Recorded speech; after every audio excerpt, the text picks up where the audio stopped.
fake positivity or forced positivity on YouTube is something I've been thinking a lot about. A few years ago, PewDiePie, who is the most watched YouTuber on the platform, made a video about this topic where he spoke about the pressure to always seem positive or upbeat or excited in YouTube videos.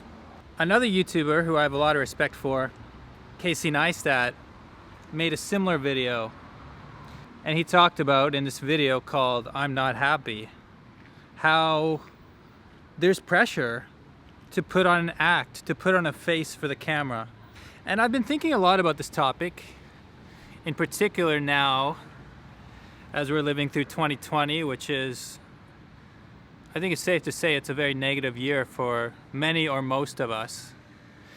When you're dealing with these external forces of negativity, you know, it can be hard to stay positive in your videos without feeling like a kind of phony, like you're living a lie just for the camera, you know? Some good friends of mine named the Kinetic Kennons, they're YouTubers who live in Mexico. They stopped making videos for a few months this year. And I don't know if it's because of the stuff I'm talking about right now. I really don't know what their reasons were. But I know that when they came back, you know, they said in their video, there's just been a lot of anxiety this year. It's been hard to make the kind of videos they wanted to make.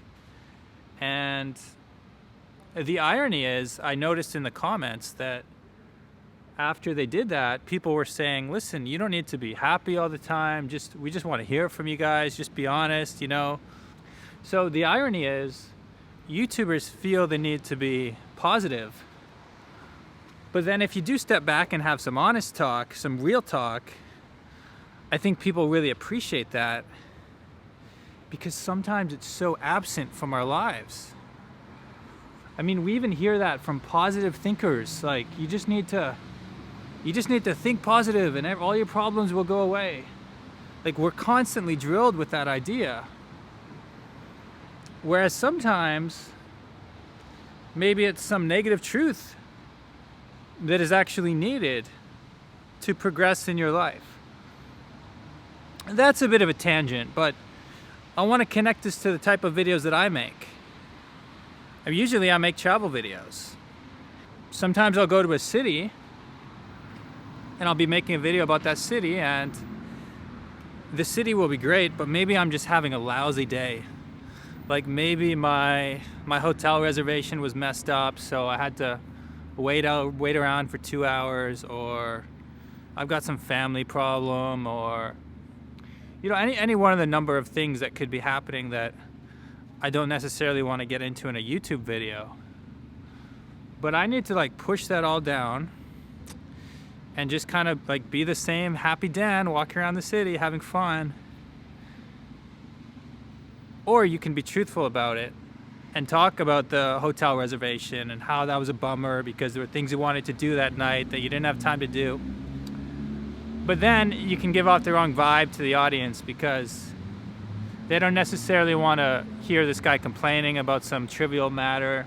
They just want to see the video about the city that they clicked on.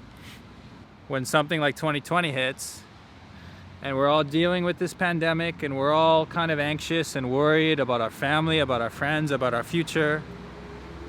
In my case, not knowing, you know, when I'll be able to travel again, not knowing if it's safe to travel right now.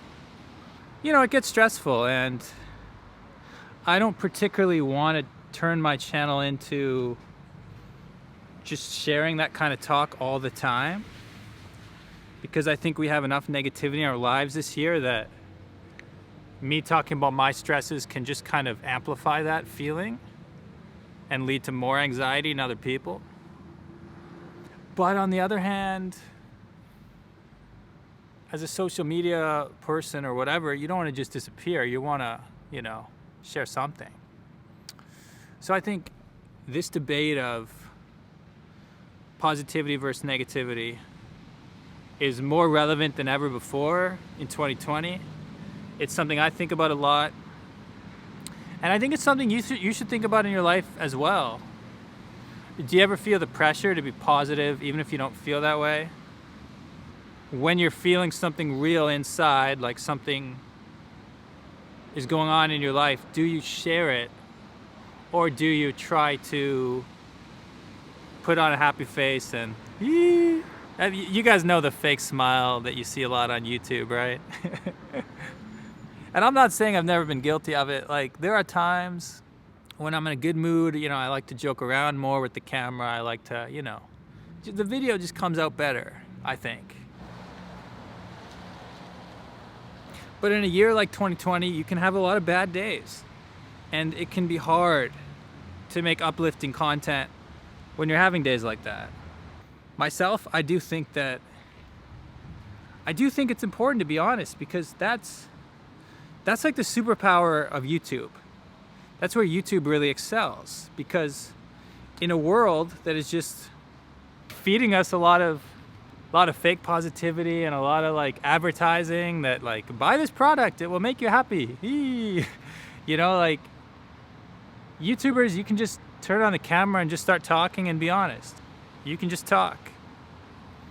And that's what I decided to do today on this rainy day in Montreal. Actually, the rain has stopped, which is kind of nice. But yeah, that's all I got for today. Let me know what you think about the topic of forced positivity. Have you noticed it? Have you thought about it? What do you think? Let me know. Peace.